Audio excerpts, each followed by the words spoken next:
Kumusta na, ambassadors? Welcome to Yakap Listening Post. A safe space for mental health. I am Alon, And I am Lyra, your hosts for today. Welcome sa ating episode 1 entitled Pahinga, Breathing Through Overwhelm and Finding Belonging in Student Life. Okay, so ambassadors, sem break na. It's health break week. So this is the perfect time to pause, to breathe, and to just rest. Ano? And honestly, I think we all need that right now. Yes, but first, we just want to take this moment to thank everyone who shared their stories through our Kwentong Yakap box. So thank you so much, ambassadors. Every story, every submission you sent was significant and was filled with real emotion, love, and hope. Yes, we are grateful kasi hindi talaga easy ang pag-open up, especially when your stories carries pain, growth, or healing. But you did, and because of that, our Yakap community feels even more connected and alive. Okay, so thank you so much sa alaga sa ating ambassadors from the bottom of our hearts. So, without further ado, let's start now with our episode. Yes. So, diba lately, friend, there's so many of us have been feeling overwhelmed, lalo na kakatapos lang ng exams, kakatapos lang ng din ng mga projects and such, and struggling to stay motivated talaga tayo. Lagi tayo nag-overthink, and we also deal with our family or friendship issues, or just like, alam mo yun, just trying to keep up with everything. And it's a lot, diba? Okay, so kaya in this episode, let's talk about pahinga. Okay, this time break, dapat talaga, ang focus natin is to rest. Okay? And resting, ambassadors, it's not just taking a break, but it's a way of showing kindness sa ating mga sarili. Because rest is not being lazy. It's a part of healing, part of finding balance, and part of remembering that we still belong even if mag-pause tayo. Yes, and because pahinga isn't just lying in bed or scrolling through your phone or TikTok kung ano man yan. It's actually an intentional act of pausing or choosing yourself first. Parang you're saying na, okay, I need a break and it's okay. Okay, kasi we often think na rest is something we earn only after matapos natin ang lahat. Pero the truth is, rest is part of the process, okay? We can't pour from an empty cup, and we can't give our best if we're running on burnout. Yes, if we are feeling so overwhelmed with whatever is happening, whether sa bahay ka lang, sa school, or like friends, or whatever, you know that feeling when your heart races, your to-do list grows, and like, alam mo, ang dami mong ginagawa, and you can't tell where to start, or just like freeze, ganon. Okay, so we've all been there. No? In those moments, it's so easy to think na wala akong oras magpahinga. Kailangan tuloy-tuloy lang ako. I have to keep going. Di ako magpapahinga. Pero sometimes, the only way out is through. One of the simplest ways to get through overwhelm is huminga, okay? To breathe. You're not behind, you're not failing, tao ka rin na kailangan huminga sa chaos na nangyayari. When we're overwhelmed, we tend to hold our breath without realizing it. Pero breathing, intentional yan, mindful breathing, grounds us in the now. So it gives us a moment na mag-reset, mag-refresh, para makahanap ng calm amid the noise. So, ambassadors, rest. In many ways, rest. It can start with a single breath, okay? Yes, and these are the tips na can truly help you to take a rest in this week. So, number 1, unplug intentionally. So, lately, sobrang hirap nga na nangyayari. Ang daming nangyayari. And it's okay to disconnect. You can deactivate. Ano yun? You can like magpahinga muna sa mga academic groups, mga group chats, and whatsoever. Turn off your notifications, D&D, and allow your brain to recharge. Okay, second naman, reconnect with what feels light. Okay? So, may mga naiwan mong hobbies or mga, yung mga interests mo because sobrang tad-tad sa schoolworks, this is your time na balikan na, no? You can reconnect with everything, you know? Yung favorite music mo, pakinggan mo, yung mga favorite artists mo, you can take a walk outside, watch your comfort movies, watch your comfort series. Now, whatever makes you feel you again, okay? You should reconnect Yes. with the things na mas magpapagaan pa sa Yes. feeling mo. Number 3 is sleep without guilt. Alam nyo, this is so important sa atin kasi, di ba, as a student, lagi tayong hindi nakakatulog ng maayos. Or hindi talaga tayo natutulog at But, resting isn't wasted time, you know. Sometimes the most productive thing you can do is close your eyes and let your body heal. Ayan. Next naman is to talk it out. Okay? So, if things feel super heavy na, you can always reach out to a close friend, a family member, or even sa ating guidance office here sa UCC, open na open yan para makinig sa'yo. Kasi, sometimes, resting means sharing the load. Okay? Para ma-share mo rin yung burden na nararamdaman mo. Baka need mo lang din ng karamay. Kaya, you can always talk it out. Have someone. Kasi, maybe, mahanap mo rin naman yung pahinga mo sa isang tao. Okay? Yes.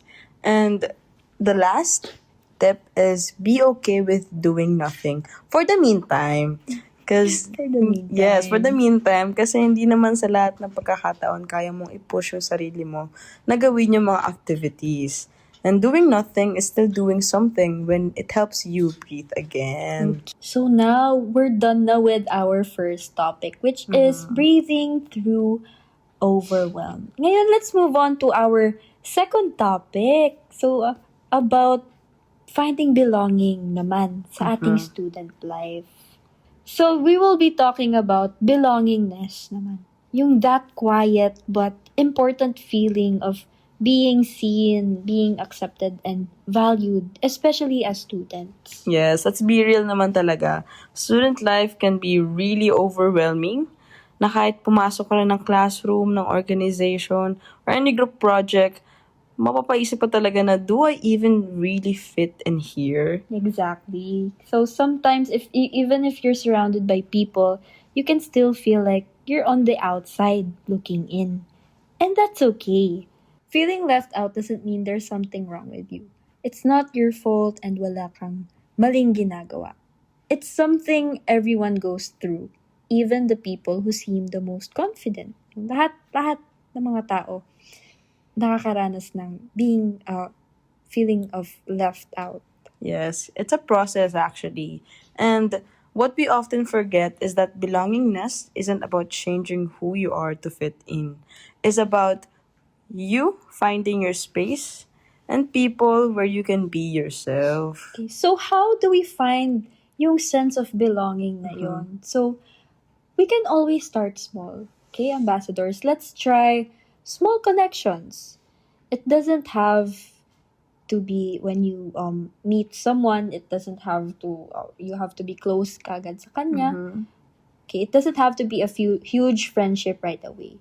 Maybe it can start with sitting with someone new during lunch, or pag nagjo-join ka ng group activity that you're curious about, or yung sa simpleng pag-hi lang sa classmate na you often see. Yes, and it's also about being open, both to others and to yourself. Hindi mo naman kayang i-force sa sarili mo na pumasok sa isang friendship, but you can create moments where they can naturally grow. Kasi belonging starts when you allow yourself then na mag-show up authentically. Okay? You have to allow yourself na tanggapin mo sarili mo na ako to, ikaw yan. You have to stop pretending to be someone else just to be liked.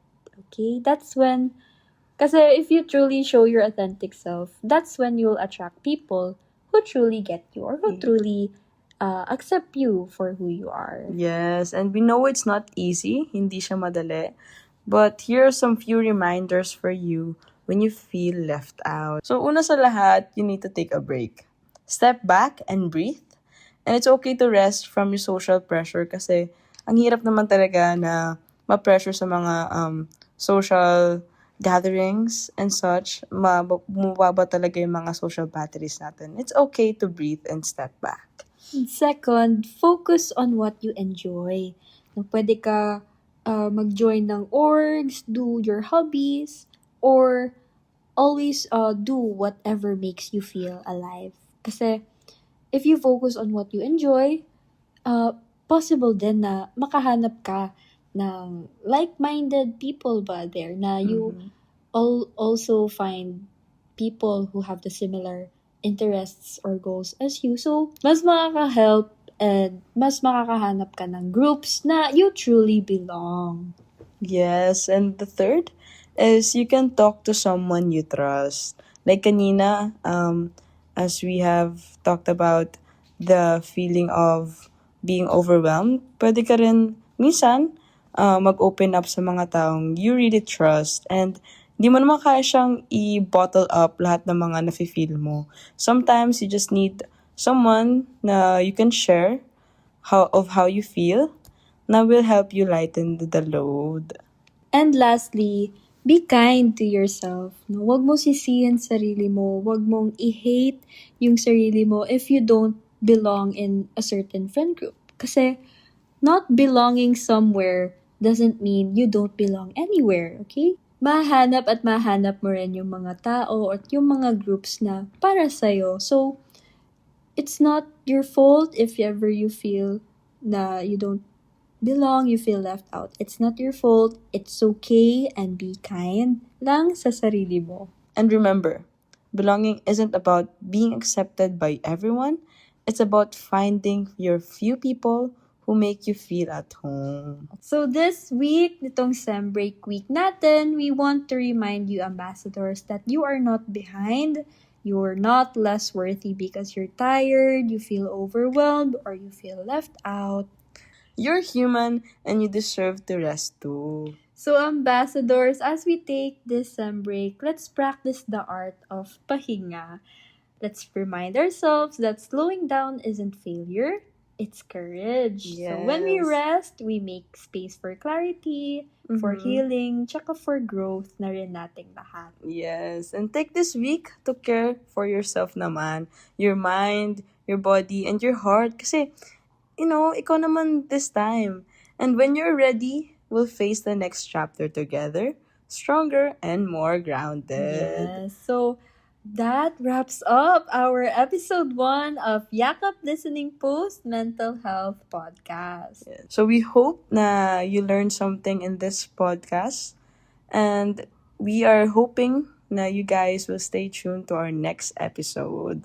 Yes. So meron pa. Meron pa!